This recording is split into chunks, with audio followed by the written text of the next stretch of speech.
Legendary cowboys, the cattle drives, the hardships, the legacy. The truth about what was, next in the Real West.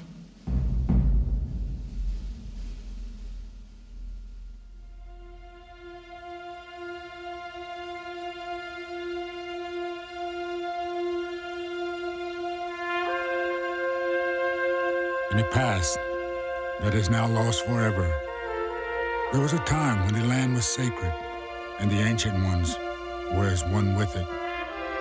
A time when only the children of the Great Spirit were here to light their fires in these places with no boundaries.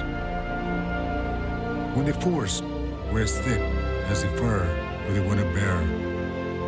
When a warrior could walk from horizon to horizon on the backs of the buffalo. When the deserts were in bloom and the streams pure as freshly fallen snow. In that time when there were only simple ways, I saw with my heart the conflicts to come. And whether it was to be for good or bad, what was certain was that there would be change.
Brave, hospitable, hardy, and adventurous, the wild, rough rider of the plains is the grim pioneer of his race.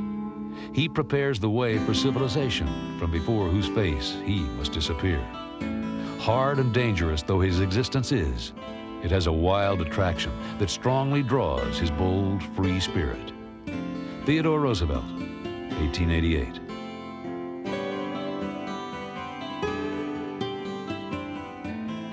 The cowboy became a symbol of freedom, a symbol of independence. Who didn't want to ride across the prairies, free of constraint and restraint? A strong man on horseback who tamed the land, who bent it to his will, and who fed a nation, and thus gave his strength to a growing republic. That image of strength and independence of the American cowboy became an American myth. Myths are partly true, and the cowboy myth is partly true. Our foremost symbolism of rugged individualism, and indeed they were. Now how a person that worked for wages $25 or $30 a month came to see themselves as a cut above normal people is where the divergence between the myth and reality lies. I think it's important to understand the reality of what cowboy life was like in the 19th century so that we can understand the myth of the cowboy and how different it is in many ways from the reality. If anyone imagines that the life of the ranchman or cowboy is one of ease and luxury, a brief trial will dispel the illusion, as is missed by rain. Joseph McCoy, cattle shipper.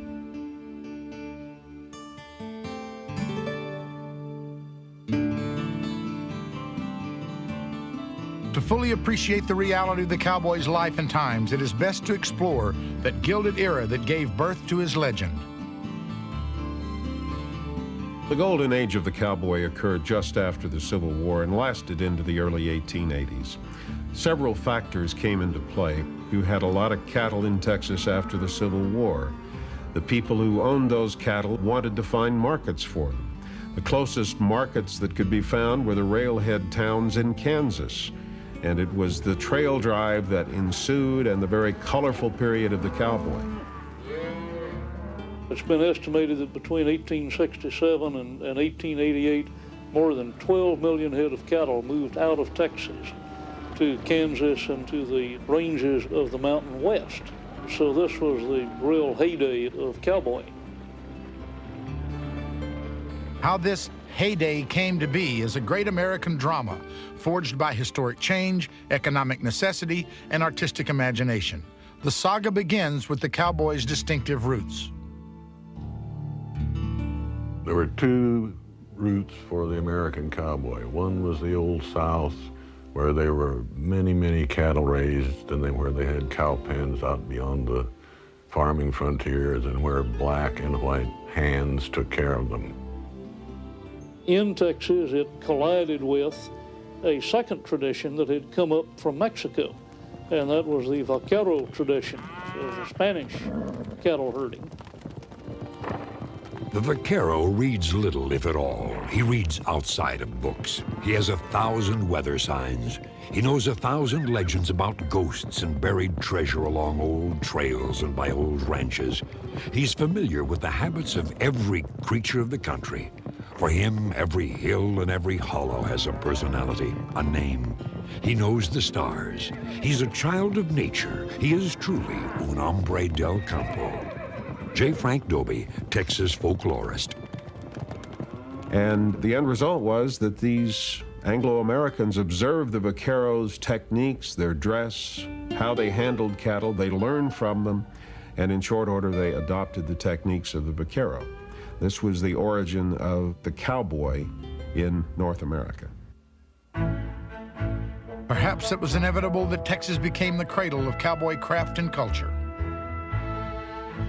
Texas was home to a vast plains region, which was the southern edge of the Great Plains, and the kinds of grasses that were available, the relatively favorable climate conditions, all gave ranching a leg up in Texas. Upon the vast plains of Texas grazed a special breed of cattle. The Longhorn was descended from the original Spanish stock that was introduced into Mexico in the 16th century. And he was wild and wiry and thin and stringy, and obviously had big long horns, which is where he got his name. It was plentiful in Texas, and it was a hardy animal. It could be driven a long distance. Perfect animal for its time and place in history. The Longhorn is truly a symbol of the American West of the 19th century, and especially very closely related to that of the cowboy. The cowboy and the Longhorn together would emerge as symbols of the West in the aftermath of the Civil War.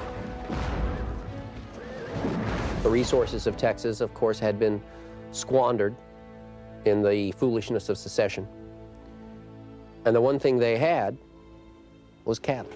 Cattle everywhere. Because while the soldiers had marched off to war, the cattle had done what they do best and had multiplied across the plains. But where to take them? The man with the answer was Joseph McCoy, an enterprising businessman from Chicago who wanted to bring the Texas Longhorns to northern meat markets.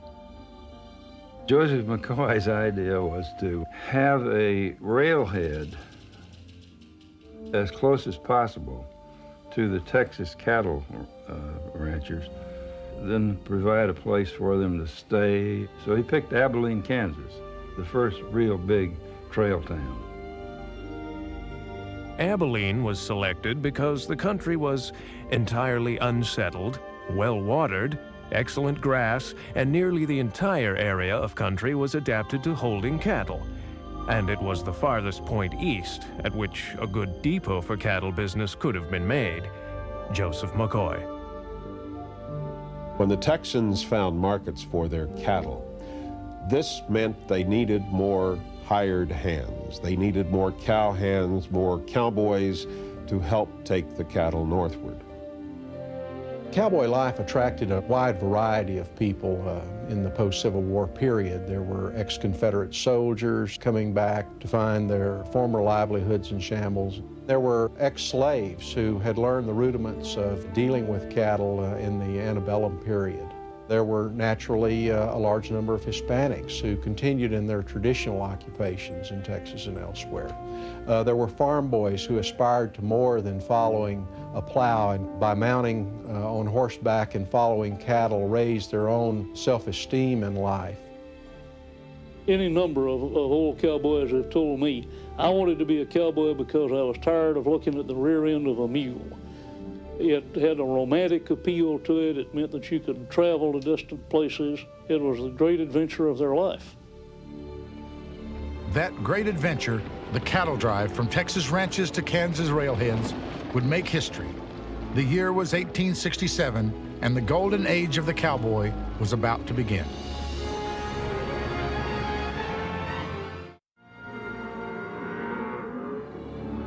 Before they could trail the Longhorns north to the Kansas railheads, cowboys in Texas held roundups. During the roundups, it was the busiest time for cowboys. When they would be getting ready to make a trail drive, all the cattle had to be brought in. The steers separated that they were going to take on the drive, and the brands put on.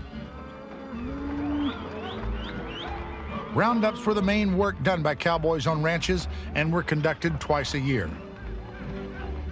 Roundups in the spring were primarily for branding new calves that had been dropped during the winter, and roundups in the fall were to gather the marketable beeves to be shipped out to market. During the Golden Age, roundups were held on the land that became part of the cowboy's image as a free and independent spirit. This land was called the Open Range. In Texas, before you had fencing and barbed wire, the land was massive, and ranchers would sort of pool their resources, agree to let cattle that belonged to several ranchers roam one wide area. This would be an open range. It belonged to the federal government, it belonged to the people of the United States, but it was frequently used by ranchers as though it were their own private property. The cattle industry was really built on government-supplied grass. Each rancher had a range that was recognized as his, but by the other ranchers, but not by the cattle. They went wherever they wanted. And so every year in the spring, a group of ranches would go in together, and they would hold a roundup to gather all the cattle on a particular range, and then separate them out by brand. This was a cooperative venture, and it was really the origin of the roundup, although we have to look at the origin of the roundup clear back in the 1550s in New Spain, when it was rodera. Eventually that became rodeo, but it meant in Spanish to surround and encircle. The cowboys would ride their toughest horses because they'd make a huge circle and drive all the cattle to the center, and they'd have one big bawling herd. And then the best riders would go in and cut out cows and calves, of calling out the brand of the cow. The process of cutting out is one that requires skill and expert horsemanship. When a beef is selected to be cut out, he is adroitly and quietly maneuvered to the outskirts of the roundup, and when the opportune moment occurs, the cowboys dash at him, and before he is aware of it, is on the outside and separated from the rest of the herd. Joseph McCoy, cattle shipper. Once the cattle of a particular ranch had been cut out from the rest of the herd, the real work of the roundup began. Part of the work done during a roundup, of course, was finding the newborn calves and branding them with the brand of their mother. A calf will stay close to its mother, so it was generally pretty easy to tell. But before the calves were branded, they were castrated. This was to do a couple of things. One, the animal might grow a little bit more, put on a little more weight, but at the same time, they didn't have to worry about that steer perhaps trying to get involved with a cow. In other words, it was a means of also controlling the herd. Then someone would run with a hot iron from the fire and stamp a brand on it, and they let it go. And they moved on 3 or 4 months doing this over a terrifically big area. Frequently in West Texas or in the Mountain West, a roundup could cover 20 or 30,000 acres. For the cowboys, the roundup was tough, seasonal work that demanded the best of their skills while paying them at most $1 a day. Yet they took a great deal of pride and never considered themselves average working men. They thought of themselves as a cut above. Because they were on horseback, they considered themselves superior to other men. As one cowboy said, "If you think all men are equal, you ain't never been afoot and met a man riding a good horse." And it's that kind of image that they had of themselves that has lent itself so much to the mythology of cowboys over the years. That mythology would be born when the cowboys took the cattle they rounded up and trailed them north to Kansas.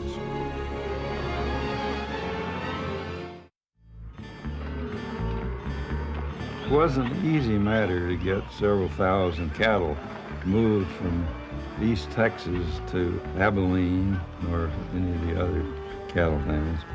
It was 800, 900 miles up to the cattle towns. This was a 2 or 3 month drive, maybe 8 or 10 miles a day. By the 1870s and early 1880s, the process of driving cattle had become pretty well standardized to 10 or 11 men, 2,500 head of cattle was an optimum kind of situation. They were organized not unlike a military organization, a platoon, if you will, or a squad of men. Heading up this military-style organization was the trail boss. The trail boss was the key man on a herd because everything depended on him. For that reason, he was paid 3 times as much as the cowboys, $90 a month. He set off in the morning and rode to check on the grass, on the water, a place to stop at noon, and a place to bed down that night. Good trail bosses were invaluable because they got the cattle there in good condition and commanding a good price. While the trail boss spent his days scouting the trail, point riders, the most experienced cowboys, led the herd. Their experience was needed to maintain the proper pace, regulation of pace. They were usually the first to meet whatever danger might be up there. They set the direction for the herd. Behind the pointers were the swing and flank riders. Their jobs were to keep the herd together in tight formation. And the men who rode drag, who had to eat a tremendous amount of dust, had the job of moving the slow cattle up and picking up any calves that dropped out. The poorest men always rode drag because a good hand wouldn't stand for it. I've seen them come off herd with the dust a half an inch deep in their hats and thick as fur on their eyebrows and mustaches. If they shook their heads, it'd fall off them in showers. Teddy Blue, cowboy. A wrangler was in charge of the remuda, the herd of 50 to 60 horses used by the cowboys on the drive. Each cowboy was issued 5 or 6. That was his string. And according to the rules, they were his as long as he was employed. And even the boss couldn't tamper with them. For on the trail, an affection springs up between a man and his mount which is almost human. Every privation which he endures, his horse endures with him, always faithful, always willing, and always patiently enduring every hardship, from exhausting hours under the saddle to the sufferings of a dry drive. Andy Adams, cowboy. And of course, no cattle drive would be complete without a chuck wagon cook. Perhaps the most important individual was the chuck wagon cook, who was really as responsible as anyone for the morale of the outfit. A full cowboy was a happy cowboy, so to speak. Apparently, it didn't take much to keep the cowboy happy.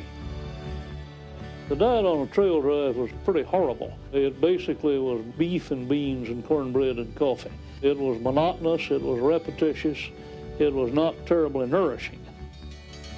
Old Cookie does a lot of things besides the chuck he fixes. He can make a good dung poultice or mend your torn-up britches. He's a doctor, a dentist, and at times a shining light. He'll hold the bets and referee a foot race or a fight. There's a lot of things that Cookie is and a few things that he ain't. One thing for sure, I'll tell you, he ain't no holy saint. Tex Taylor, cowboy. With the crew and herd assembled, it was time to hit the Chisholm Trail. Jesse Chisholm had been a trader, and he had marked out this route from present-day Wichita southward into Texas, and he carried goods back and forth as he traded with the Indians. This was expanded upon by Joseph McCoy, who in effect let ranchers and cattlemen driving cattle northward carry the route from Wichita northward to Abilene and later to other towns. Texans gave his name to the whole trail from South Texas to Abilene. In the South, there were many routes to the trail, and every time anyone saw a herd of cattle going somewhere, it must be on the Chisholm Trail. It was not a roadway in the same sense that we normally think of roads, but instead a general track which was wider and narrower at given places. Sometimes it was several miles wide. At other places, such as river crossings, it was constricted down to a narrower scope. When a trail drive started, they pushed the herd hard for about 3 days and had a lot of extra hands because they were always spooky and wanting to get back to their own range. They needed to get them off their own range and to tire them out a little bit, and then they get them trail broke, and then they were all right. A herd of 1,000 cattle will stretch out from 1 to 2 miles whilst traveling on the trail and is a very beautiful sight, inspiring the drover with enthusiasm akin to that of a military hero by the sight of marching columns of men. Joseph McCoy. Work for a cowboy on a trail drive rarely ever ended. He was up at dawn, he worked until the sun went down, and if it was his turn to watch the night herd, he'd have to go out for 4 hours before he could even lie down and go to sleep. This around-the-clock routine was totally oriented around the cattle and their well-being. At stake was a fortune. They were bought by the head in Texas and sold by the pound at the railheads, and so it was very important to get them fattened up a bit. We wanted them to gain weight while they were moving, so they really moved a little bit, grazed a little bit, moved a little bit, and grazed a little bit. They were long, monotonous days, for we were always 16 to 18 hours in the saddle. We frequently saw mirages, though we were never led astray by shady groves of timber or tempting lakes of water, but always kept within a mile or two of the trail. Andy Adams. Boredom was a great enemy of the cowboy on the trail drive, and I remember one old man telling me that they got so bored when he was a young man that they would memorize the labels on canned goods and recite them to each other. Cattle drives were fairly mundane affairs, except for very brief periods when things got difficult. The main enemy was the weather. It was either too hot or too cold or too stormy. I was in one terrible storm that killed 14 head of cattle and 6 or 7 horses. One man was so scared he threw away his 6-shooter for fear that it would draw lightning. Teddy Blue. I think to most cowboys, the thing they feared the most was a sudden stampede. And the stampede could come without any warning. A loud noise, just a sudden loud noise, could start a stampede. The only way you could stop them was to sort of surround them and make them turn and turn until finally they just gave up and were in a compact mass. Then they could be strung out again. River crossings were another potential danger facing cowboys on the drive. In crossing rivers, the cowboys tried to keep them from going downstream and going straight on across, but if the river was high, it was quite a problem, and probably more riders were lost in river crossings than elsewhere on the trail. A different kind of obstacle was encountered when the drive left Texas and entered Indian territory. Cowboys and Indians are intermingled often in childhood play and in our mythology, but in reality, cowboys and Indians rarely came upon one another in a hostile situation. For the privilege of driving your herd across land claimed by the Native American, they would demand a toll, generally paid in beeves, and the prudent trail driver would pay the toll and go on his way. In fact, he sometimes paid the toll with cattle that he had picked up from other herds or crippled stock or whatever. But of all the hardships facing the cowboys on a trail drive, there was one that was ever present. When you add it all up, I believe the worst hardship we had on the trail was loss of sleep. There was never enough sleep. But if you said anything about it to the boss, he'd only say, "What the hell are you kicking about? You can sleep all winter when you get to Montana." Teddy Blue.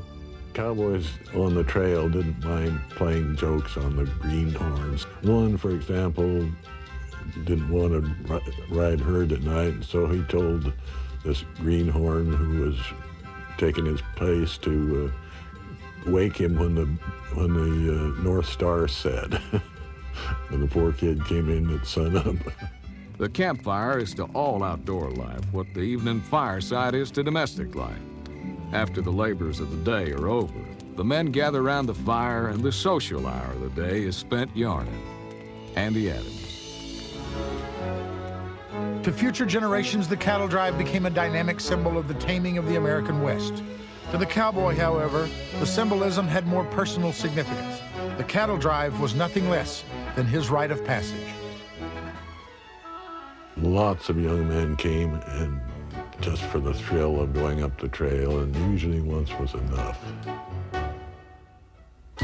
I heard a story once about a school teacher who asked one of these old Texas cow dogs to tell her all about how he punched cows on the trail. She said, "Oh, Mr. So-and-so, didn't the boys used to have a lot of fun riding their ponies?" He said, "Madam, there wasn't any boys or ponies. They was all horses and men." Teddy Blue. The cowboys would celebrate their rite of passage by going wild in the cow towns of Kansas.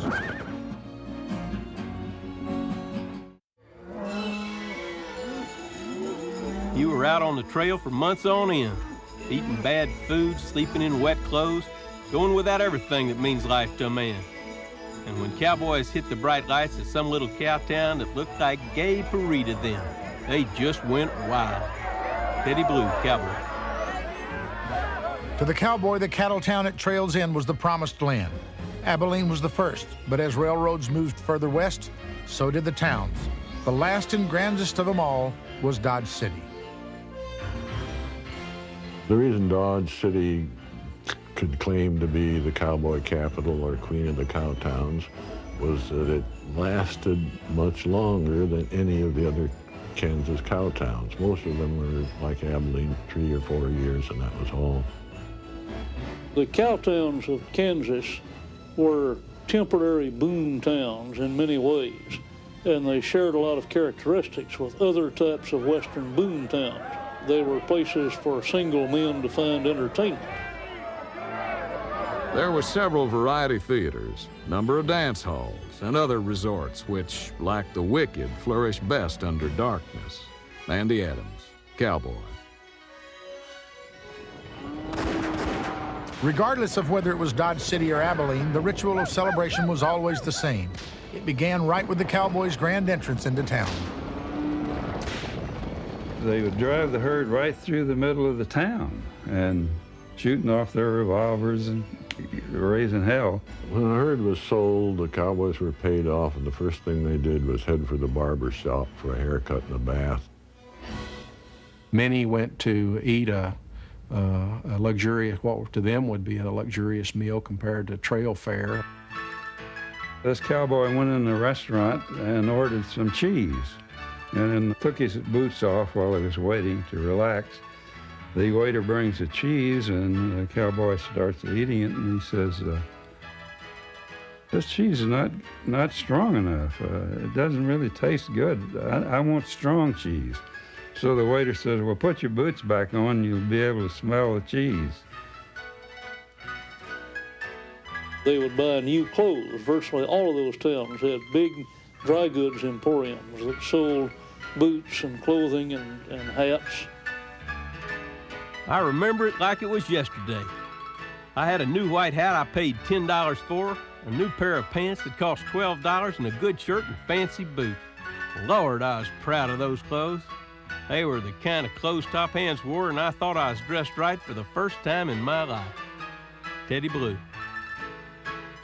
And then they would head for the saloons and the bordellos. The towns were lavishly equipped with both. At night, everything is full up in Abilene. The boys gather in crowds round the tables to play Pharaoh and Monty, or to watch others.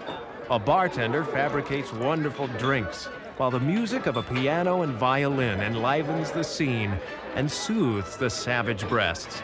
The Kansas State Record, August 5th, 1871. I never had time to gamble. I couldn't sit still long enough.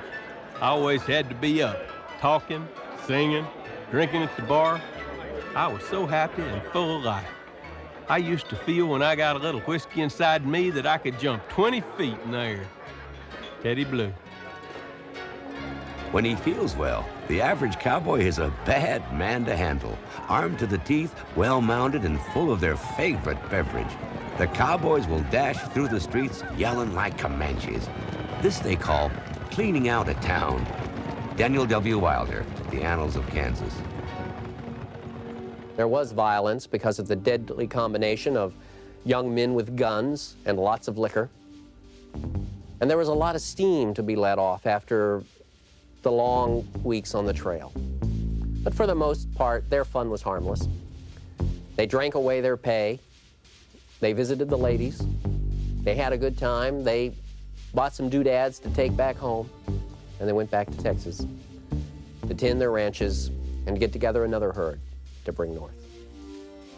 As the cattle towns grew, they began to sort of divide into the wrong side of the tracks and the business side of the tracks. Abilene, the first big cattle town, had something called the Devil's Addition, which was across the railroad.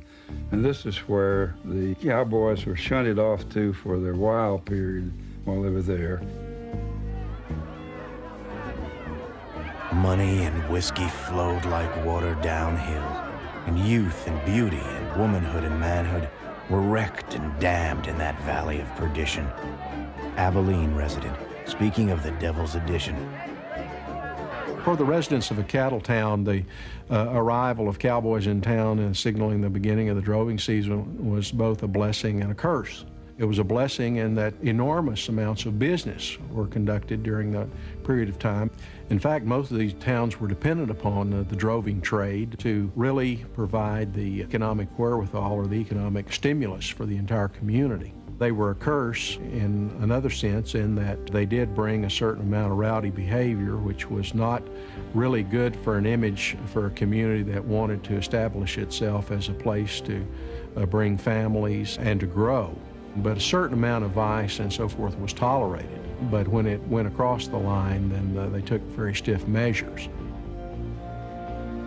We, the undersigned members of the Farmers Protective Association, and officers and citizens of Dickinson County, Kansas, most respectfully request all who have contemplated driving Texas cattle to Abilene the coming season to seek some other point for shipment, as the inhabitants of Dickinson will no longer submit to the evils of the trade.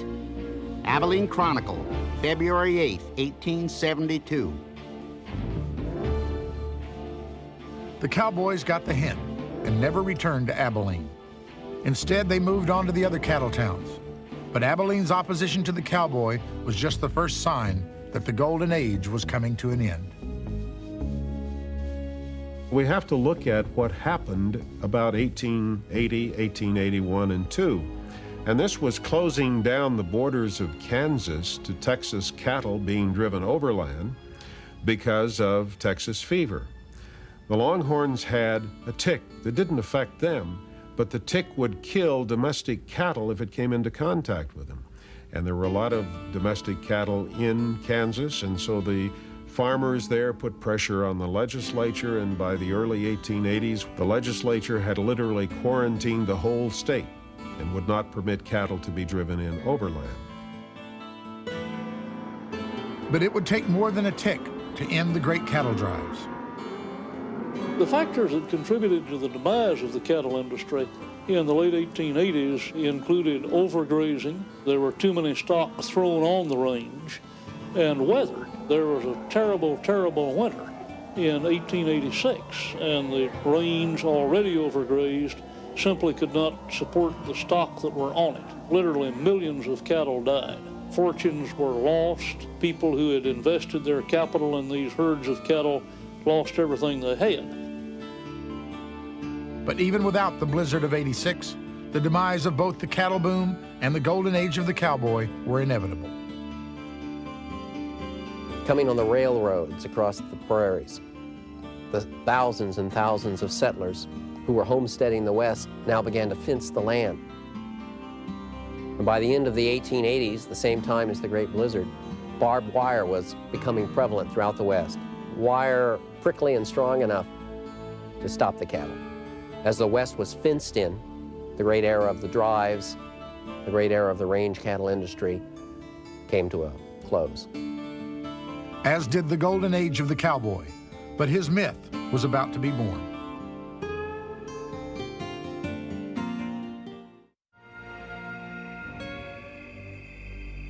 Though the golden age came to a close, its legacy soon transformed the cowboy into a mythic figure, a far cry from what many had originally thought of him.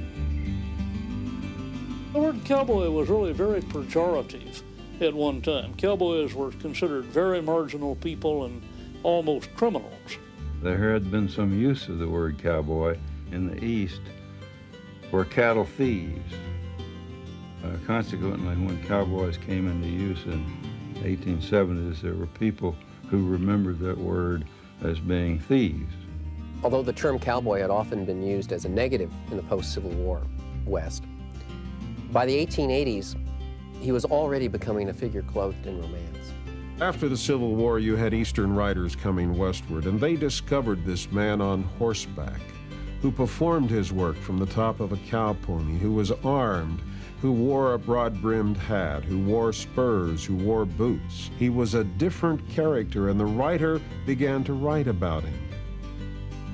The thing the wise man from the East cannot at first understand is how the 100,000 head of cattle wandering at large over the range are ever collected together. But this is a simple problem to the cowboy. Harper's Weekly, April 30th, 1892. The writer found that people in the East wanted to know more about this unique character, and as a result, more things were written and embellishments were made. Gradually over time, thanks to people like Frederick Remington, their reputation was redeemed and they were suddenly the bearers of the Anglo-Saxon tradition, and the myth of the cowboy was born. I think that the myth really developed because the golden age of cowboying, the 1880s, was also a period of enormous social and economic change in America. And it was a period of change that was brought about by rapidly increasing industrialization and urbanization. And so people looking at an America changing beyond any way they ever thought it could change when they were young, suddenly focused on the cowboy as somebody that embodied all of those Jeffersonian agrarian ideals of their youth. Many Americans, including these gentlemen, began to idealize and identify with the cowboy. Though they were big city businessmen, they chose to dress up like their alter egos when they posed for this picture. By the end of the 19th century, the cowboy had become one of the most romantic characters in America. A knight errant on horseback on the plains. Owen Wister in his classic novel, The Virginian. Charlie Russell in his incredibly popular paintings helped to create the cowboy myth. But the myth of the cowboy, of course, was far different from the reality of cowboy life. To begin with, the cowboy in the myth, until recently, was always white. In fact, there were large numbers of black cowboys, there were large numbers of Hispanic cowboys, and there were even quite a few Indian cowboys. The cowboy in the myth always acts alone. We think about the lone cowboy riding into town, but the cowboy in reality invariably worked as a member of a team. The cowboy in the myth frequently carries a pistol and uses it to right wrongs with. The working cowboy of the 19th century very seldom carried a pistol. It didn't make very good sense to carry a loaded gun when you were doing dangerous work on horseback. In spite of these vast differences between myth and reality, the myth's appeal was too good to ignore, even by the cowboys themselves. These cowboys thought they had to be rugged individualists, and they began to pattern their lives and what they did after what they read in the dime novels. And this began to create a greater misconception about the cowboy in the American West. The mythical cowboy has been perpetuated not only by Buffalo Bill's Wild West show and the Miller Brothers 101 Ranch Wild West show and other Wild West shows. It's been compounded by motion pictures. And we have today a mythical cowboy that is already firmly entrenched in the American culture. The cowboy myth endures because of our normal hunger for a heroic age, and our only heroic age was that 25 years between 1865 and 1890.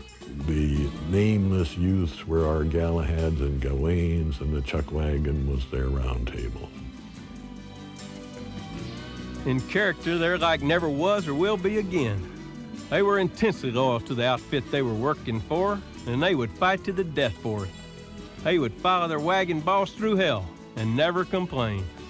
I've seen them ride into camp after 2 days and nights on herd, lay down their saddle blankets in the rain and sleep like dead men, then get up laughing and joking about some good time they had in Dodge City. Living that kind of life, they were bound to be wild and brave. In fact, there was only 2 things the old-time cowpuncher was afraid of: a decent woman and being set afoot. Teddy Blue, cowboy.